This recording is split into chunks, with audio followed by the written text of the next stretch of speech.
Atom क्या है? किसी भी मादा का सबसे छोटा हिस्सा। दुनिया में हर एक चीज़ एटम से मिलकर बनी हुई है। कोई भी चीज़ है उसका सबसे छोटा और बुनियादी हिस्सा एटम कहलाता है। एटम 3 छोटे छोटे ज़रात इलेक्ट्रॉन, प्रोटॉन और न्यूट्रॉन से मिलकर बना हुआ होता है। प्रोटॉन और न्यूट्रॉन किसी भी एटम का दरमियानी हिस्सा बनाते हैं जिसे हम एटम का न्यूक्लियस कहते हैं। इलेक्ट्रॉन इस न्यूक्लियस के गिर्द मखसूस दायरों में चक्कर लगाते हैं। इन दायरों को हम शेल्स कहते हैं। इनको एनर्जी शेल्स भी कहा जाता है। इन दायरों को जिसमें इलेक्ट्रॉन न्यूक्लियस के गिर्द चक्कर लगाते हैं, इनको हम शेल्स कहते हैं। किसी भी एटम के अंदर इलेक्ट्रॉन और प्रोटॉन की तादाद हमेशा बराबर होती है। इलेक्ट्रॉन के ऊपर मनफी चार्ज होता है और प्रोटॉन के ऊपर मस्बत चार्ज होता है, जबकि न्यूट्रॉन के ऊपर कोई चार्ज नहीं होता। इलेक्ट्रॉन और प्रोटॉन की तादाद क्योंकि बराबर होती है, यानी कि मस्बत और मनफी चार्ज की तादाद बराबर होती है, इसी वजह से एज अ होल इस पूरे एटम के ऊपर कोई चार्ज नहीं होगा, क्योंकि मनफी और मस्बत चार्ज एक दूसरे के असर को ज़ाइल कर देते हैं। एटम के अंदर प्रोटॉन का मास हमेशा न्यूट्रॉन के मास के बराबर होता है। किसी एटम के अंदर प्रोटॉन की तादाद उसका एटॉमिक नंबर कहलाती है और प्रोटॉन और न्यूट्रॉन की दोनों की तादाद मास नंबर कहलाती है। प्रोटॉन की तादाद एटॉमिक नंबर कहलाती है। प्रोटॉन और न्यूट्रॉन दोनों की तादाद मास नंबर कहलाती है। एटॉमिक नंबर को हम कैपिटल Z से जाहिर करते हैं और मास नंबर को हम कैपिटल A से जाहिर करते हैं। किसी भी एलिमेंट को, किसी भी एटम को जाहिर करने के लिए हम ये फार्मूला इस्तेमाल करते हैं। ये X इसमें एलिमेंट को जाहिर करता है, ऊपर हम मास नंबर लिखते हैं और नीचे हम एटॉमिक नंबर लिखते हैं। फॉर एग्जांपल, क्लोरीन का मालिक्यूल है, X की जगह हमने क्लोरीन का मालिक्यूल लिखा है। ठीक है, ये कोई भी एलिमेंट हो सकता है जिसका सिंबल हमने यहाँ लिखना है। क्लोरीन का सिंबल Cl होता है, X की जगह हम Cl लिखेंगे, ऊपर हम मास नंबर लिखते हैं और नीचे एटॉमिक नंबर लिखते हैं। इसी तरह सोडियम का मालिक्यूल है, इसका मास नंबर 23 है और एटॉमिक नंबर 11 है। किसी भी एटम के इलेक्ट्रॉन उसके न्यूक्लियस के गिर्द मखसूस दायरों में चक्कर लगाते हैं। इन दायरों में इलेक्ट्रॉनों की तादाद हमेशा फिक्स होती है। इसके लिए इसकी तादाद को मालूम करने के लिए हम ये फार्मूला लगाते हैं, n² × 2। ठीक है, n जो है वो मदार की तादाद है। पहला मदार है तो आप इसको 1 लिखेंगे, शेल नंबर 2 है तो आप इसको 2 लिखेंगे, शेल नंबर 3 है तो आप इसको 3 लिखेंगे। इन शेल्स को हम KLMNOP के नाम से जाहिर करते हैं। पहले शेल को हम K लिखते हैं, दूसरे को L लिखते हैं, तीसरे को M और इस तरह आगे चलते जाते हैं। यहाँ पर हम देखते हैं कि K फर्स्ट शेल है, इसको हम इस फार्मूला के मुताबिक इसमें इलेक्ट्रॉनों की तादाद मालूम करते हैं। यहाँ पर हमने मदार का नंबर लिख दिया या शेल का नंबर लिख दिया जो कि 1 है। ठीक है, तो इसका आंसर आया है 2। ठीक है, 1 multiply by 1 and multiply by 2 is equal to 2। इसका मतलब है जो K शेल है किसी भी एटम का, यानी कि न्यूक्लियस के फ़ौरन बाद जो बाहर वाला शेल है उसके अंदर हमेशा 2 इलेक्ट्रॉन होंगे, उसके अंदर हमेशा 2 इलेक्ट्रॉन होंगे। इसके बाद दूसरा शेल है, हम इसको मल्टीप्लाई करके देखते हैं तो इसका आंसर आता है 8। ठीक है, इसका मतलब यह है कि जो L शेल है, K के बाद L शेल, दूसरा शेल, इसके अंदर इलेक्ट्रॉनों की तादाद हमेशा 8 होनी चाहिए। ठीक है, उसके बाद तीसरा शेल है, तीसरे शेल में इलेक्ट्रॉनों की तादाद हमेशा 18 होनी चाहिए। इस तरह आप किसी भी शेल के अंदर, कोई भी शेल हो, MNOPQ कुछ भी हो, उसके अंदर इलेक्ट्रॉनों की तादाद को मालूम कर सकते हैं। अगर आपको किसी भी एटम के अंदर मदारों या शेल्स की तादाद मालूम है तो आप आसानी उसमें इलेक्ट्रॉनों की तादाद मालूम कर सकते हैं। और इसी तरह अगर आपको किसी एटम के इलेक्ट्रॉनों की तादाद मालूम है तो आप उसमें नंबर ऑफ शेल यानी मदारों की तादाद मालूम कर सकते हैं। फॉर एग्जांपल, आपके पास क्लोरीन का एटम है, इसके अंदर 17 इलेक्ट्रॉन हैं, तो हम इनको तकसीम करके देखते हैं। पहले शेल में 2, दूसरे में 8 और तीसरे में 7, यानी कि क्लोरीन के अंदर टोटल 3 शेल होंगे। ठीक है, और 17 इलेक्ट्रॉन 3 शेलों में डिवाइड हो जाएंगे। We have learned in class 6 that atom is the smallest particle of matter that cannot exist independently. हमने 6 क्लास में ये पढ़ा था कि एटम किसी भी मादा का सबसे छोटा हिस्सा है जो कि अकेले ज़िंदगी नहीं गुजार सकता। Everything in the universe is made up of atom. दुनिया में हर एक चीज़ एटम से मिलकर बनी हुई है। Our body is also composed of several trillions of atom. हमारा जिस्म भी खरबों एटमों से मिलकर बना हुआ है। A Greek philosopher Democritus gave the idea of atom for the first time. एक यूनानी जमहूरियत पसंद फिलासफर ने, फलसफी ने एटम के बारे में बताया था। Then in 19th century, John Dalton from England present the first atomic model। 19वीं सदी में जॉन डाल्टन, जो कि इंग्लैंड से जिसका ताल्लुक था, उसने सबसे पहले एटॉमिक मॉडल बताया कि एटम कैसा होता है, उसका स्ट्रक्चर कैसा होता है। According to him all matter is composed of atom.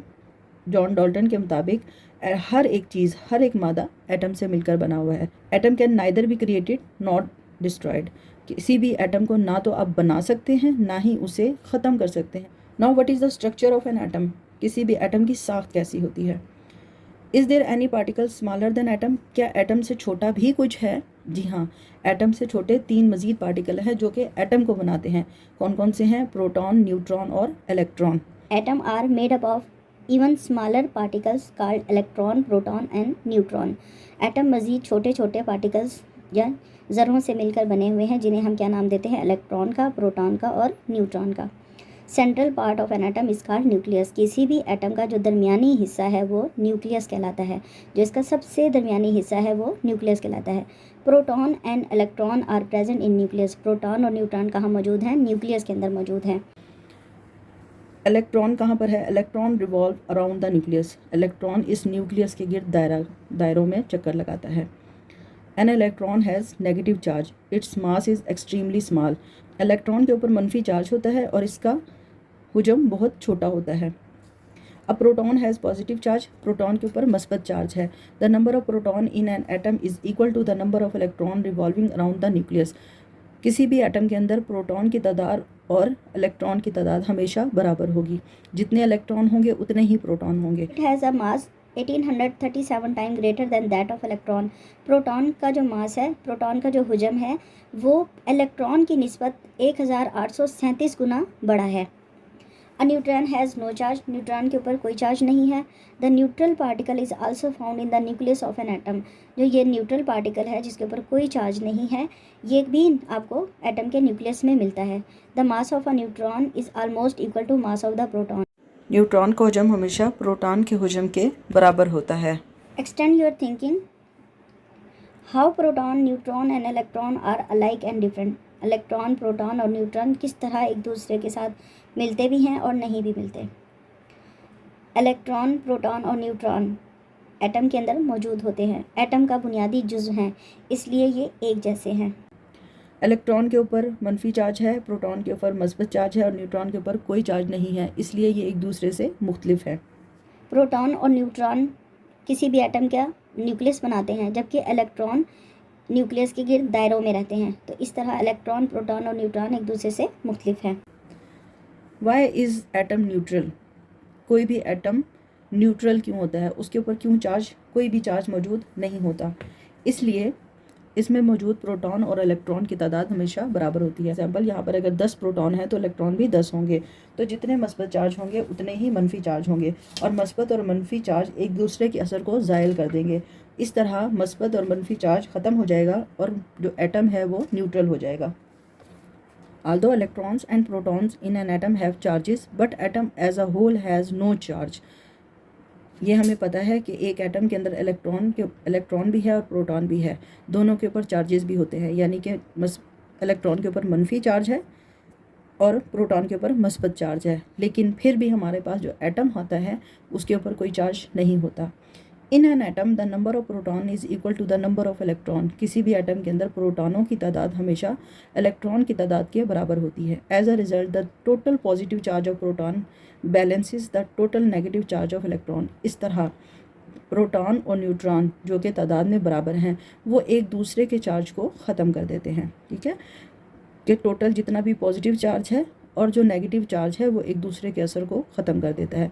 Because of it the atom is neutral. इस तरह जब जितना मनफी चार्ज है उतना ही मस्बत चार्ज है, दोनों एक दूसरे को असर को ख़त्म कर देंगे, तो हमारा जो एटम है वो उसके ऊपर कोई चार्ज नहीं होगा। What is atomic number? Atomic number की डेफिनेशन क्या है? The number of protons present in the nucleus of an atom is called atomic number. किसी भी एटम के न्यूक्लियस में कितने प्रोटॉन मौजूद हैं वो उसका एटॉमिक नंबर कहलाता है। It is represented by Z। Atomic number को हम Z से जाहिर करते हैं, कैपिटल Z से जाहिर करते हैं। The hydrogen atom has 1 proton in its nucleus, it's atomic number is 1। एक हाइड्रोजन एटम के न्यूक्लियस में एक ही प्रोटॉन होता है, इसलिए इसका एटॉमिक नंबर क्या है? 1। The carbon atom has 6 proton in the nucleus. Hydrogen के पास 1 प्रोटॉन है, ठीक है, जबकि जो कार्बन है उसके पास 6 प्रोटॉन हैं। इसका एटॉमिक नंबर कितना है? 6। हाइड्रोजन का एटॉमिक नंबर कितना है? 1। N oxygen has 8 proton in the nucleus. So oxygen के न्यूक्लियस में कितने प्रोटॉन हैं? 8। तो इसका एटॉमिक नंबर कितना होगा? 8। Each element has its own atomic number. कोई भी एलिमेंट हो, oxygen, hydrogen, nitrogen, phosphorus, sulphur, कुछ भी हो, उसका अपना एटॉमिक नंबर होता है। We can identify an element by its atomic number. हम किसी भी एलिमेंट को उसके एटॉमिक नंबर से पहचान सकते हैं। फॉर एग्जांपल, आपको एक एलिमेंट दिया गया है और आपको ये बता दिया गया है कि इसका एटॉमिक नंबर 74 है, तो आप इसके एटॉमिक नंबर से पहचान लेंगे कि ये कौन सा एलिमेंट है। ये एलिमेंट है टंगस्टन, ठीक है। इसी तरह आपको कोई भी एटॉमिक नंबर दिया जाए तो आप पहचान सकते हैं कि वो कौन सा एलिमेंट है। Now what is a mass number? किसी भी एटम के अंदर प्रोटॉन और न्यूट्रॉन की तादाद उसका मास नंबर कहलाती है। मास नंबर को हम ए से जाहिर करते हैं, कैपिटल ए से जाहिर करते हैं। The sum of proton and neutron in the nucleus of an atom is called mass number. किसी भी एटम के न्यूक्लियस के अंदर मौजूद प्रोटॉन और न्यूट्रॉन की तादाद उसका मास नंबर कहलाती है। ये मास नंबर की डेफिनेशन है। It is represented by capital A. इसको हम कैपिटल ए से जाहिर करते हैं। For example, the hydrogen atom has only 1 proton in its nucleus, its mass number is also 1। Hydrogen atom के न्यूक्लियस के अंदर 1 प्रोटॉन मौजूद है और इसका मास नंबर भी 1 ही है। Carbon has 6 proton and 6 neutron, its mass number is 12। Carbon के पास 6 प्रोटॉन है और 6 न्यूट्रॉन है, तो इसका मास नंबर 12 है। We can use atomic number and mass number to find the number of neutrons in an atom. हम किसी भी एटम के एटॉमिक नंबर और मास नंबर की बुनियाद पर उसमें मौजूद न्यूट्रॉन की तादाद को मालूम कर सकते हैं। इसके लिए हम इस फार्मूला को इस्तेमाल करते हैं, mass number is equal to number of proton plus number of neutrons. Mass number क्या है? प्रोटॉनों की तादाद और न्यूट्रॉनों की तादाद। इस फार्मूले की बुनियाद पर हम किसी भी ऐसे एलिमेंट के अंदर न्यूट्रॉन की तादाद मालूम कर सकते हैं जिसका हमें मास नंबर भी मालूम हो और प्रोटॉन की तादाद भी मालूम हो। फॉर एग्जांपल, हमें ऑक्सीजन का मास नंबर मालूम है जो कि है 16, और इसके अंदर प्रोटॉनों की तादाद हमें मालूम है जो कि है 8। तो अब हमने न्यूट्रॉन की तादाद मालूम करनी है। वो हम कैसे मालूम करेंगे?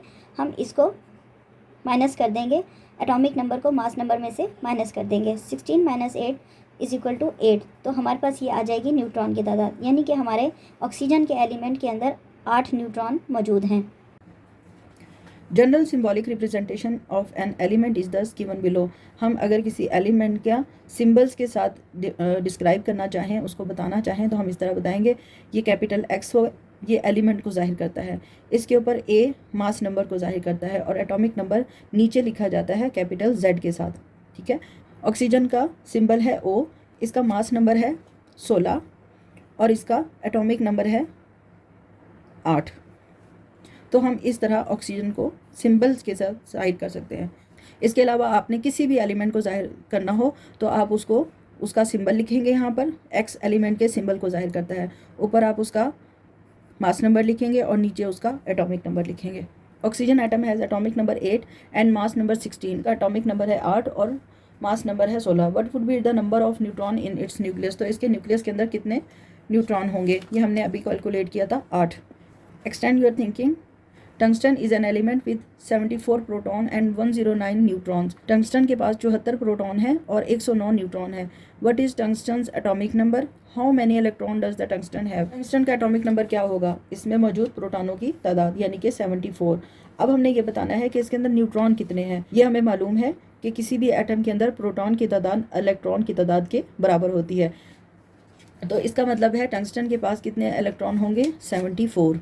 In the activity calculate the number of proton, electron और न्यूट्रॉन इन अ सोडियम एटम। सोडियम एटम का मास नंबर 23 है और एटॉमिक नंबर 11 है। इसमें प्रोटॉन, इलेक्ट्रॉन और न्यूट्रॉन की तादाद आपने मालूम करनी है। Now distribution of electron in the shell. हमने ये देखा कि किसी भी एटम के न्यूक्लियस के अंदर प्रोटॉन और न्यूट्रॉन मौजूद होते हैं। इस न्यूक्लियस के बाहर मखसूस शेल्स के अंदर, मखसूस दायरों के अंदर इलेक्ट्रॉन गर्दिश करते हैं। हमें ये कैसे मालूम होगा कि ये जो इलेक्ट्रॉन है ये किस तरह गर्दिश करते हैं और हर एक दायरे के अंदर कितने इलेक्ट्रॉन मौजूद होते हैं? इसके लिए एक स्पेसिफिक फार्मूला है 2n²√2। इसमें जो n है ये नंबर ऑफ शेल है, मदार की तादाद, ठीक है। फॉर एग्जांपल यहाँ पर 2 मदार हैं, कोई भी एलिमेंट है जिसके अंदर 2 शेल्स हैं, यानी 2 मदार हैं, तो हम यहाँ पर इसको इस तरह लिखेंगे 2 × 2। इसका आंसर किस तरह निकालेंगे 4 और 8, यानी कि किसी भी एटम के दूसरे शेल के अंदर 8 इलेक्ट्रॉन होने चाहिए, 8 से ज़्यादा नहीं होंगे। तो इसी तरह हम इसके पहले शेल के इलेक्ट्रॉन्स निकालते हैं, तो इसमें कितने होने चाहिए 2। पहले शेल के अंदर कितने इलेक्ट्रॉन होंगे 2। इसी तरह अब हम इसके तीसरे शेल के अंदर भी इलेक्ट्रॉनों की तादाद निकाल लेते हैं। थर्ड शेल है,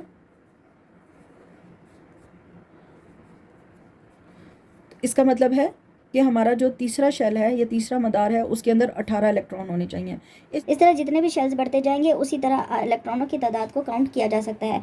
अब अगर हम इस एलिमेंट को देखें, फॉर एग्जांपल हम इसमें इलेक्ट्रॉनों की तादाद मालूम करना चाहते हैं। हमें ये मालूम है कि इसके अंदर 3 शेल हैं, तो इसका मतलब है इसके पास टोटल इलेक्ट्रॉन कितने होंगे, पहले शेल में 2, दूसरे में 8 और तीसरे में 18, ठीक है। तो इसका मतलब है इसके पास टोटल कितने इलेक्ट्रॉन हैं 28, ठीक है। इस तरह आप किसी भी एलिमेंट के अंदर मौजूद इलेक्ट्रॉनों की तादाद को मालूम कर सकते हैं उसके शेल के मुताबिक।